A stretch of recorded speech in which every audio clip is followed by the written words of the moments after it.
Hey there, everybody out there. I hope you are enjoying your time with your family. I know that we are all quarantined and it's kind of hard. It's a little boring at times. I get it. I'm bored too, which has kind of made me come up with this idea of reading to you. I've seen a lot of my friends reading on Facebook to their students, so I thought I would give it a try as well. So I'm going to be reading today. In fact, I'm going to do it for a little older kids.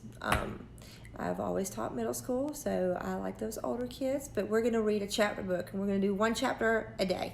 In fact, today we're probably going to do two because they're really, really short, but for most of the days, we're just going to do one chapter a day.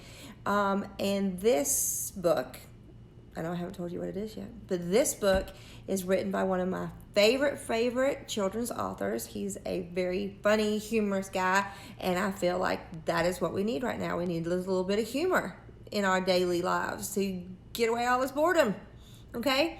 So anyway, for those of you that would like to read along, the book is called The Twits by Roald Dahl. And I know if you're a former student of mine, you've heard me read it to you before. If you have not been in my classroom before and this is new to you, I think you will enjoy it. Roald Dahl, like I said, was one of my favorite authors growing up. He's a funny guy. And he wrote books that you've probably heard of because you've seen the movie. Charlie and the Chocolate Factory is one. Charlie and the Glass Elevator. There's Fantastic Mr. Fox. James and the Giant Peach. But this book that I'm going to read to you today, you probably have never heard before. It is a chapter book. It's a little bit shorter than the rest of his books. And for those of you that do AR, it is an AR book. So take that test, get those points. And if you are reading along with me, you can go ahead and pause it and go find the book if you have it. Moms out there, if you want them to read along with me, the book is by Roald Dahl, but it is called The Twits. For those of you who are not reading along with me and just want to listen, we are about to start. So get comfy, get situated, and we're going to start. Chapter 1. Hairy faces. What a lot of hairy-faced men there are around nowadays. When a man grows hair all over his face, it's impossible to tell what he really looks like. Perhaps that's why he does it. He'd rather you didn't know.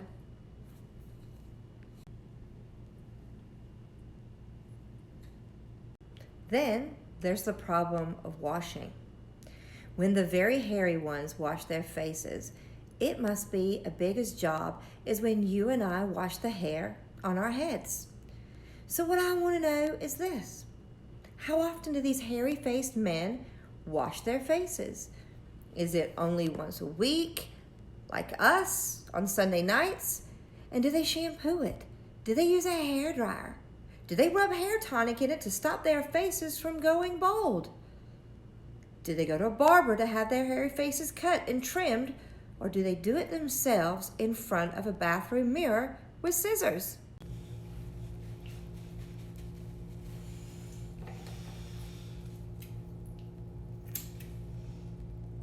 I don't know. But the next time you see a man with a hairy face, which will probably be soon as you step out onto the street, maybe you will look at him more closely and start wondering about some of these things. Mr. Twit was one of these very hairy-faced men. The whole of his face, except for his forehead, his eyes, and his nose, was covered with thick hair. Even the stuff sprouted in revolting tufts out of his nostrils and ear holes. Mr. felt like this hairiness made him look terrifically wise and grand. But in truth, he was none of these things. Mr. Twit was a twit.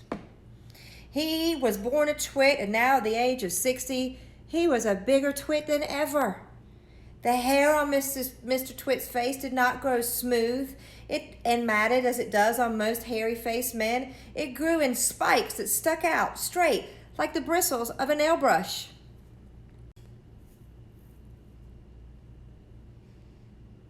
And how often did Mr. Twit wash this bristly, nail-brushy face of his? The answer is never. Not even on Sundays. He hadn't washed it for years. So that was our first 2 chapters. I hope you like it. Join me tomorrow and we will learn more about his beard, and we may even get to meet his wife, Mrs. Twit. She's even worse. But till tomorrow, see you later.